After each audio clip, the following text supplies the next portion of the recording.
लद्दाख में स्टेटहुड मिलने वाली है क्या? लद्दाख में इलेक्टेड गवर्नमेंट आने वाला है क्या? लद्दाख में सीएम होने वाला है क्या?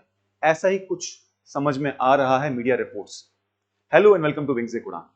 आप जानते हैं 2019 में जम्मू एंड कश्मीर स्टेट को डिवाइड करके दो यूटीज बना दिया गया, जिसमें Jammu and Kashmir with legislature था और लद्दाख विदाउट लेजिस्लेचर यूटी था।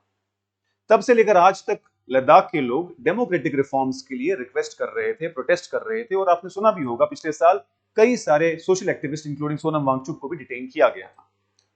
इसके चलते वो नेगोशिएशन जो चल रही थी between ministry of home affairs और लद्दाख की सिविल सोसाइटी के बीच में एक मेजर अपडेट आया है। मीडिया रिपोर्ट्स कह रही हैं कि सेंटर लद्दाख को एक यूनिक गवर्नेंस मॉडल ऑफर कर रहे हैं।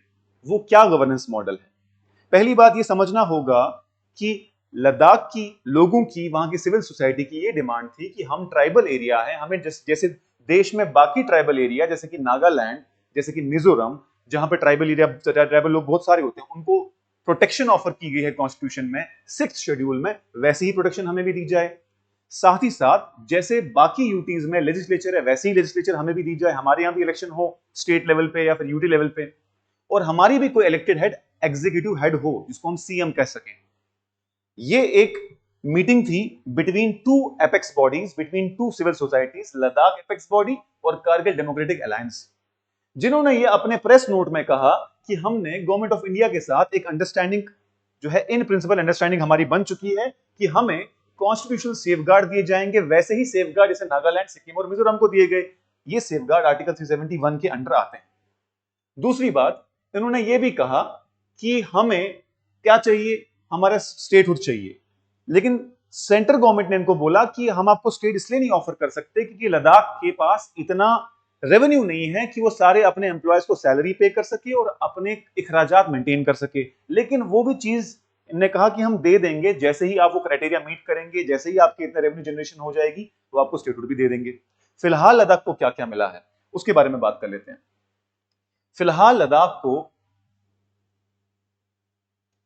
बात चल रही है कि इनको यूटी लेजिस्लेचर दिया जाएगा, जो कि एक इलेक्टेड बॉडी होगी जो उस लद्दाख के एरिया के लिए लॉ मेकिंग करेगी। जैसे कि यूटी ऑफ जम्मू कश्मीर में असेंबली है, वैसे ही वहां पर भी। वैसे ही इन्होंने कहा कि एक एग्जीक्यूटिव हेड होगा जिसको हम सीएम कहना चाह रहे हैं। प्रपोज नेम सीएम है, हो सकता है कुछ बना के कुछ अलग नाम रख दिया जाए। दूसरी बात, यह भी कहा गया इस प्रेस रिपोर्ट में कि फ्यूचर में उनसे प्रॉमिस किया गया कि आपको स्टेटहुड दी जाएगी जब आप उस क्राइटेरिया, उस रेवेन्यू क्राइटेरिया को मीट करें। और क्या, आर्टिकल 371 जैसी जो सेफगार्ड्स नागालैंड, सिक्किम, मिजोरम वगैरह का है, वो आपको भी दी जाएंगी। और सबसे बड़ी बात जो जम्मू कश्मीर के पास भी नहीं है, वो ये कि ब्यूरोक्रेट जो हैं, आईएएस और जेकेएस ऑफिसर्स, वो किसको अकाउंटेबल होंगे? गवर्नर को नहीं, बल्कि किसको? जो कि इनके इलेक्टेड रिप्रेजेंटेटिव्स के हेड हैं, यानी जो उनके सीएम बनेंगे अगर, तो या जो भी हेड कहा जाएगा, उनको रिपोर्ट करेंगे, एलजी साहब को नहीं। ये एक सबसे बड़ा मेजर रिफॉर्म है अगर ये मिल गया तो ये एक ऐसी चीज है कि अगर इनको मिल गया तो ये जम्मू कश्मीर से भी आगे निकल जाएंगे इस टर्म में, ऑटोनॉमी में, इंडिपेंडेंस में। कैसे? क्योंकि जम्मू कश्मीर में हम जानते हैं गवर्नेंस स्ट्रक्चर ऐसा है कि काफी चीजें सीएम की पावर है, काफी चीजें लेफ्टिनेंट गवर्नर की पावर है। कहीं ना कहीं बहुत से डिपार्टमेंट, आईएएस, आईपीएस और ब्यूरोक्रेट्स कहीं ना कहीं आंसर गवर्नर को करते हैं और कुछ पावर्स सीएम के पास है। ये चीज अगर लद्दाख में हो जाती है कि सारे के सारे IAS, IPS officers, bureaucrats report करें इलेक्टेड बॉडी के हेड को, तो ये तो जम्मू कश्मीर से भी गवर्नेंस रिफॉर्म में ऊपर चले जाएंगे और एक वेलकम स्टेप है। तो ऐसा कुछ प्रेस रिपोर्ट में बताया गया, प्रेस नोट में बताया गया। किसके प्रेस नोट से? लद्दाख एपेक्स बॉडी एलएबी और कारगिल डेमोक्रेटिक अलायंस, जो कि लद्दाख की दो सबसे बड़ी सिविल सोसाइटीज हैं। हालांकि आज की डेट में एक और मीडिया रिपोर्ट आई है, उसमें यह बताया जा रहा है कि अभी कोई कंक्रीट चीज नहीं हुई है। 25 मई की रिपोर्ट है कि अभी कोई भी डील फाइनलाइज नहीं हुई है, कोई भी चीज फाइनल नहीं हुई है, अभी भी डिस्कशन चल रहे हैं। और इनके रिप्रेजेंटेटिव ने बोला कि हम जैसे ही कोई डील फाइनलाइज होती है सेंटर के साथ, तो हम डिटेल्ड वे में डिस्कशन करेंगे पब्लिक प्लेटफॉर्म पे।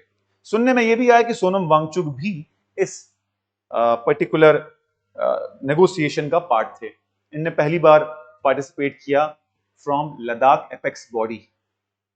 तो ये सब चीजें हो रही हैं, और अगर ये लद्दाख में होता है तो हमें जरूर इस चीज की डिमांड जम्मू कश्मीर से भी करनी चाहिए कि हमारे यहां भी इलेक्टेड गवर्नमेंट के अंडर ही ब्यूरोक्रेट्स आए, ताकि जो मिसमैच हो रहा है बिटवीन टू गवर्नमेंट्स वो थोड़ा कम हो और गवर्नेंस अच्छे से चले।